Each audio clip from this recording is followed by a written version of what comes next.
Hello viewers, কেমন আছেন সবাই? আশা করি ভালোই আছেন। এক্সাম প্রিপারেশন চ্যানেলে আপনাদের সকলকে স্বাগতম। আজ আমি আপনাদের সপ্তম শ্রেণী ষান্মাসিক মূল্যায়ন পরীক্ষা 2024 বাংলা ফাইনাল সাজেশন নিয়ে চলে এসেছি। চলুন দেখে নেওয়া যাক। দেখেন, এখানে রয়েছে প্রসঙ্গের মাধ্যমে মধ্য থেকে যোগাযোগ করি। এই যে এখানে দেখেন কিছু অভিনয় দেওয়া আছে, এইগুলো অভিনয়ের মাধ্যমে করতে হবে। সবাই ভালো করে এটা কিভাবে অভিনয় করতে হয় সবাই দেখে আসবেন। এই অভিনয়গুলো আমাদের চ্যানেলে দেওয়া আছে, অবশ্যই দেখে আসবেন।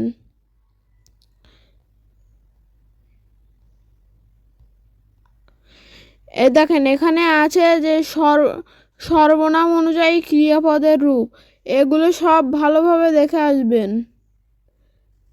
এগুলো কোথায় কোথায় কি বসে সব জেনে আসবেন।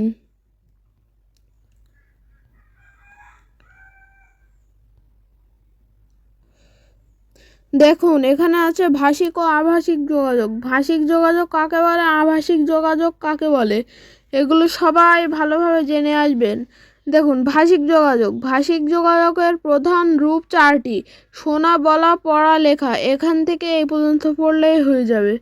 তারপরে আভাষিক যোগাযোগের ক্ষেত্রে কথা বলা ও লেখার পাশাপাশি কিছু আভাষিক কৌশল ও কাজে লাগানো হয়। তখন মুখভঙ্গি ও শারীরিক অঙ্গভঙ্গি, হাত ও চোখের ইশারা, হাতের স্পর্শ, ছবি ও সংকেত ইত্যাদি ব্যবহার করা হয়। এটাই কোনো ছোট করা যাবে না, এটাই সম্পূর্ণ পড়ে আসবেন এবং কিছু উদাহরণ দিতে পারলে সেগুলো দিবেন। দেখুন, এখানে দেয়া আছে প্রাসঙ্গিক কথা, অপ্রাসঙ্গিক কথা। প্রাসঙ্গিক মানে যেগুলো আপনার এই একটা গল্প, এ সম্পর্কে বৈশিষ্ট্য দিতে গেলে এটা লাগবে, এইগুলো আছে প্রাসঙ্গিক কথা। আর অপ্রাসঙ্গিক মানে একটা কথার ভিতরে আর একটা কথা ঢুকিয়ে দেওয়া। এখানে রয়েছে প্রমিত ভাষা। এই অধ্যায়টি সবাই ভালোভাবে পড়ে আসবেন। এই অধ্যায় থেকে আপনাদের অনেক প্রশ্ন আসতে পারে। দেখুন, এখানে রয়েছে পাটকাঠি। দেখুন, এর কি, এইটা তো প্রমিত শব্দ নয়, এটা আঞ্চলিকভাবে ব্যবহৃত হয়, আর আমরা বইয়ের ভাষায় শিখেছি পাটকাঠি। সব ভালোভাবে পড়ে আসবেন। এখানে দেখেন ছিন্নমুকুল কবিতা আছে। এই ছিন্নমুকুল কবিতাটি ভালোভাবে মুখস্থ করে নেবেন, 8 লাইন পড়লেই চলবে। দেখুন, তৃতীয় অধ্যায় অর্থ বুঝে বাক্য লিখি।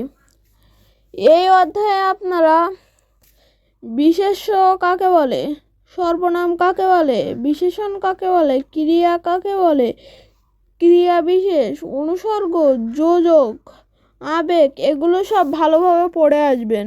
এগুলো অবশ্যই মুখস্থ করে আসবেন। দেখুন, এখানে আছে মুখ্য অর্থ আর গৌণ অর্থ।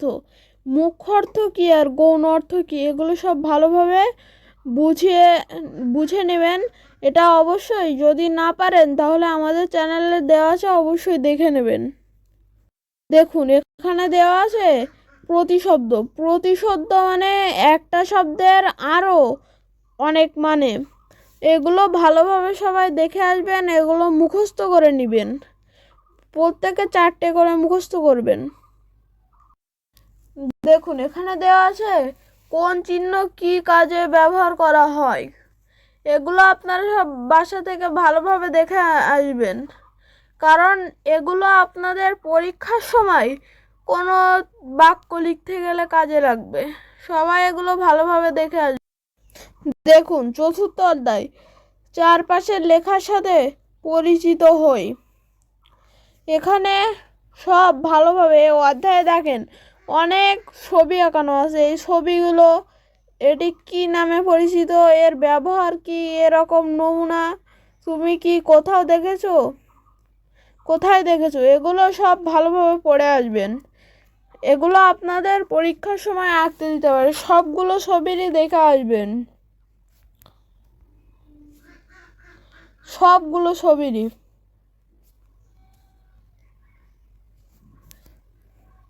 দেখুন, আপনাদের মূলত পরীক্ষা হবে তো 71 পৃষ্ঠা পর্যন্ত।